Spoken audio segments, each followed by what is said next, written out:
This channel does not promote any violent, harmful, or illegal activities. All content provided by this channel is meant for an educational purpose only. তাহলে একটা কথা বলি, আপনি প্রশাসনিক জায়গা থেকে সারা ভারতবর্ষের পরিপ্রেক্ষিতে এই দেশকে প্রশাসনকে জানেন, চেনেন, রাজনীতিকে তার গ্রিন রুম থেকে দেখেছেন। আমরা তো দেখছি বাইরে থেকে, আপনি ভেতর থেকে দেখেছেন।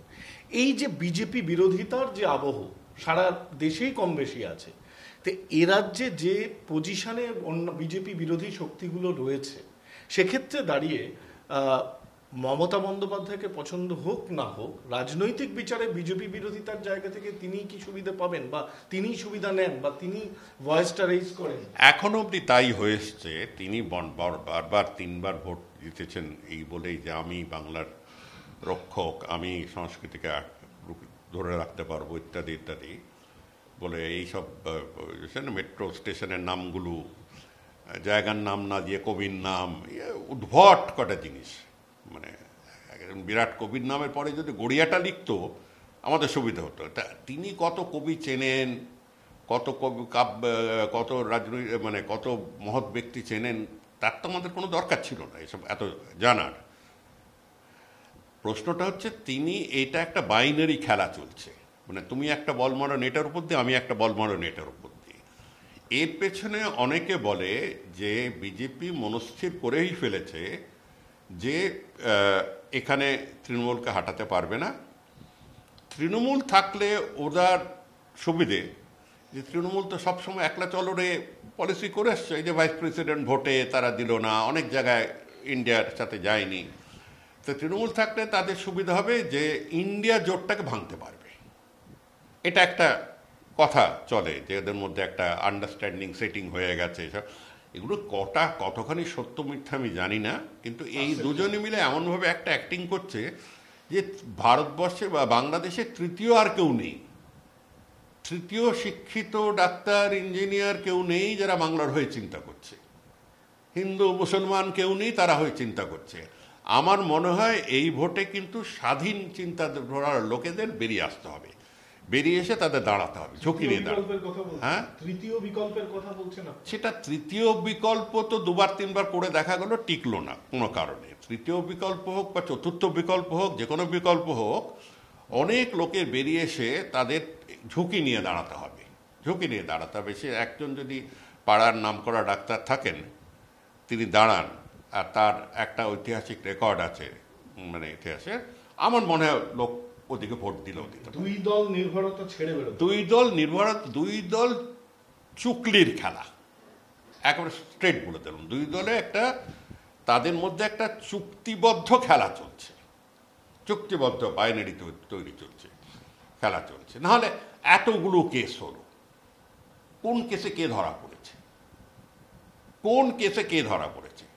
এই নির্ভয়ার কেস কত বছর লাগাবে, কারা করছে?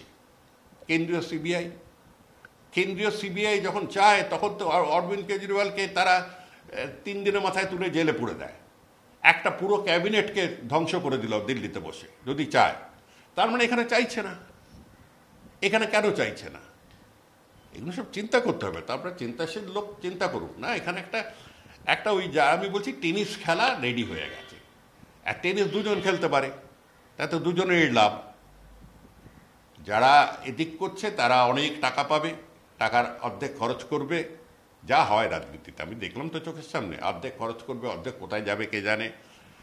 এরকম একটা খেলার মধ্যে দিয়ে দুজনে নিজেদের রপ্ত করতে চাইছে যে তৃতীয় কেউ যেন না ঢুকতে পারে। আর আমরা যারা নিজেদের সাধারণ নাগরিক বলি বা শিক্ষিত নাগরিক বলি বা শিক্ষিত সমাজের লোক বলি, আমরা বারংবার বলবো যে আমরা দুজনকে নিয়ে ফেড আপ দুজনকে নিয়ে। মানে একজনের সাম্প্রদায়িকতা, অফকোর্স প্রচুর বাঙালি কিন্তু সাম্প্রদায়িক এতে ঢুকে গেছে, এখন আমি লক্ষ্য করছি। হ্যাঁ, তারা অনেকেই কিন্তু এই বাংলাদেশের ঘটনা নিয়ে সব নিয়ে অনেকেই হয়ে গেছে। খুব খারাপ লাগে দেখতে যে বাংলা যে 200 বছরের ওপরে নবজাগরণের পর থেকে যে জাতিহীনতা, ধর্মহীনতা, এগুলোর মধ্যে দিয়ে আমাদের বিকাশ হয়েছিল, সেটাকে তারা ঘুরিয়ে আনতে চায়। আমি এই সমাজ মাধ্যমে দেখে আমায় গালাগাল দিয়ে বলছে আপনি মুসলমানদের দালাল। এই কী রে বাবা? তাকেই দেখছি ডক্টর, সার্জন, ডক্টর সার্জেন, আমি বলি, তুমি সার্জেন, এত বড় লোক, তুমি আমাকে এরকমভাবে কথা বলতে পারলে? তারপর পদবিটা দেখলাম, পদবীর উচ্চ জাতীয় পদবী দেখলে বুঝতে, ও তবে তুমি সনাতনী, আর কিছুই না।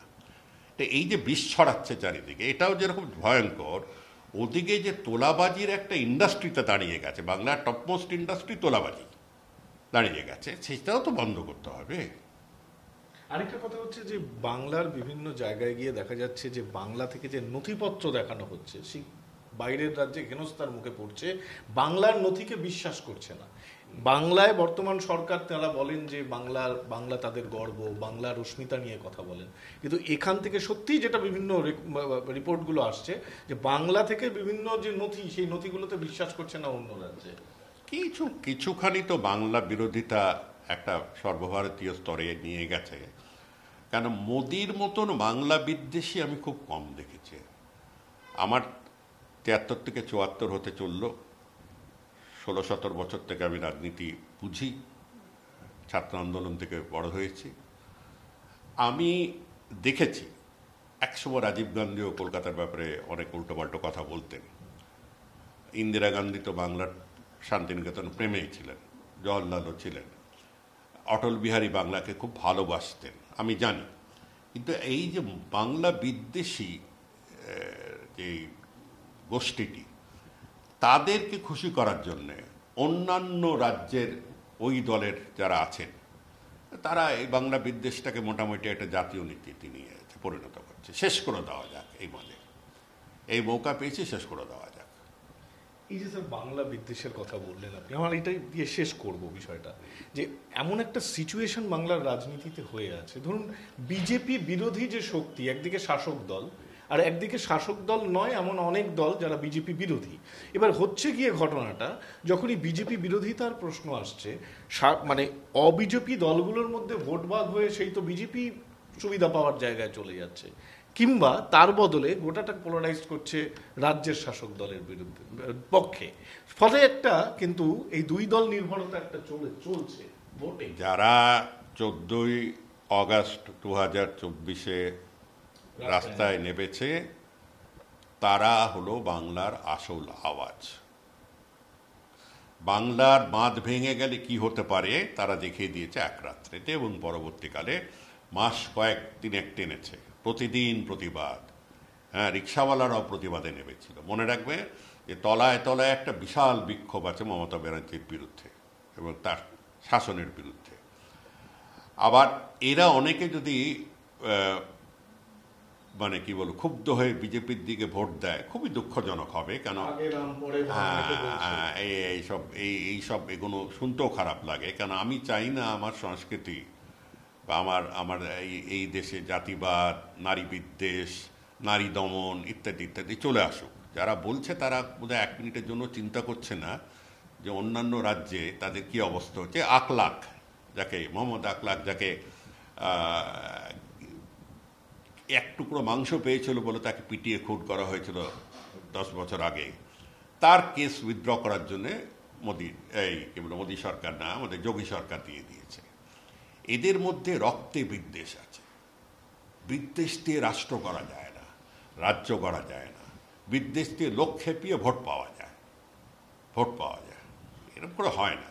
বাংলার মানুষকে সচেতন হয়ে তাদের একটু চিন্তা করতে হবে। দরকার লাগলে আমি বলেছি নোটা দিন মশাই, আর কিছু না পারলে নোটা দিন। নোটার সংখ্যার থেকে বোঝা যাবে যে মানে কোনো ক্যান্ডিডেট নোটা দিন, নোটার সংখ্যার থেকে বোঝা যাবে বিক্ষোভের আকারটা কত ভারী। অসংখ্য ধন্যবাদ। আজকের এই কথোপকথন অত্যন্ত গুরুত্বপূর্ণ এবং তাৎপর্যপূর্ণ হয়ে রইল, কারণ জহর সরকার শুধুমাত্র একজন ব্যক্তি নন, একজন অত্যন্ত এগিয়ে থাকা বাঙালি এবং গুরুত্বপূর্ণ বাঙালি কণ্ঠস্বর। তিনি কি বলছেন দুই দল নির্ভরতা থেকে বাংলার মানুষকে বেরিয়ে আসতে হবে, এবং তৃতীয় বিকল্পই একমাত্র বাংলার প্রকৃত বিকল্প, বাংলার স্বার্থ রক্ষাকারী প্রকৃত বিকল্প হতে পারে। সেই সঙ্গে বিজেপি এবং এসআইআর নিয়ে কমিশনের বিরুদ্ধেও কিন্তু সুর চড়ালেন জহরবাবু।